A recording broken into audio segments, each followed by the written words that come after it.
नमस्कार विद्यार्थी मित्रों, सारथी सपोर्ट यूट्यूब चैनल पर आप तमाम मित्रों हार्दिक स्वागत है। तो आजना आ विडियोनी अंदर धोरण 11 विषय भूगोल विभाग ई माटेना परीक्षामां जे पूछाई शके एवा आईएमपी प्रश्न छे ए आईएमपी क्वेश्चन आज आपणे जोवाना छे। तो आ विडियोने अंत सुधी जोता रहेजो अने बीजा विषयना विडियो मेळववा होय तो चेनलना प्लेलिस्टमां जई अने चेक करी शको छो। सौथी पहेला वात करीए धोरण 11 भूगोळमां कया कया चेप्टरमां विभाग ई नी अंदर प्रश्न पूछाशे। तो चेप्टर नंबर 4, 9, 11, 13 અને 14 आ 5 पाठना प्रश्न तमारा पेपर में हशे। 5 मांथी एक एक क्वेश्चन हशे अने आपणे कुल 3 प्रश्न लखवाना थशे। हवे आपणे सौथी पहेला वात करीए के भाई चेप्टर नंबर 4 मांथी तमारी एक्जामनी अंदर कया कया प्रश्न पूछाई शके एवा छे। तो पहेलो क्वेश्चन छे भूकंप मोजा विषे सविस्तार माहिती आपो। प्रश्न नंबर 2 भूकंपनी विनाशक असरो विषे जणावो। घणी वखत विनाशकनी साथे साथे सर्जनात्मक असरो पण पूछाय छे तो बंने तैयार करी लेवानी।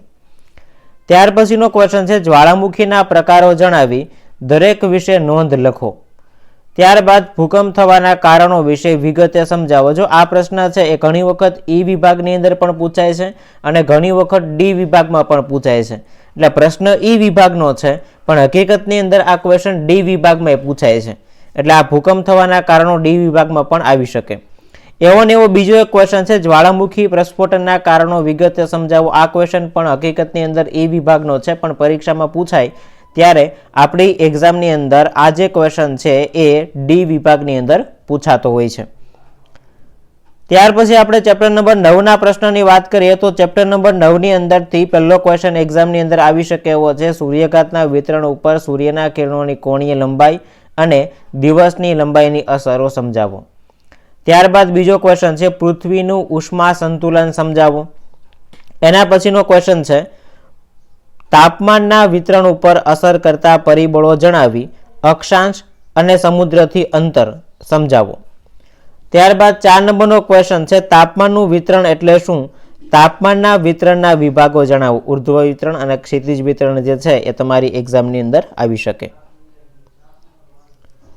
ત્યારબાદ 11 નંબરના ચેપ્ટરની અંદરથી 3 ક્વેશ્ચન જે પરીક્ષામાં પૂછાઈ શકે એવા છે। એમાંથી ઘનીભવન એટલે શું? જો અહીંયા થોડુંક લખવામાં મિસ્ટેક થઈ ગયું છે। અહીંયા ઘનીભવન એટલે શું એવી રીતના પ્રશ્ન આવશે અને અહીંયા ઘનીભવનના સ્વરૂપો જણાવી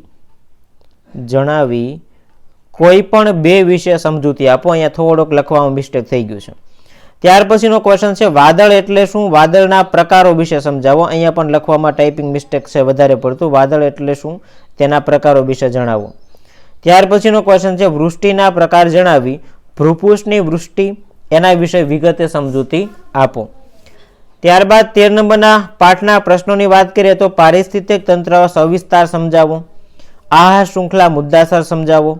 જૈવ વિવિધતાનું જતન કરવાના ઉપાયો જણાવો અને નાઇટ્રોજન ચક્ર અને ઓક્સિજન ચક્રની વિગતે સમજૂતી આપો। આટલા પ્રશ્નો તમારે 13 નંબરના પાઠમાંથી કરવાના રહેશે।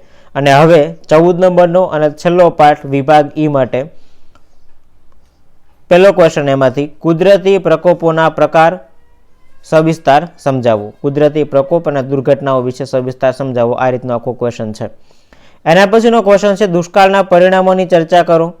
એના પછી ભૂકંપની જનસમુદાય ઉપર થતી અસરો સમજાવો। અહીંયા થોડુંક લખવામાં મિસ્ટેક છે, જનસમુદાય આવશે।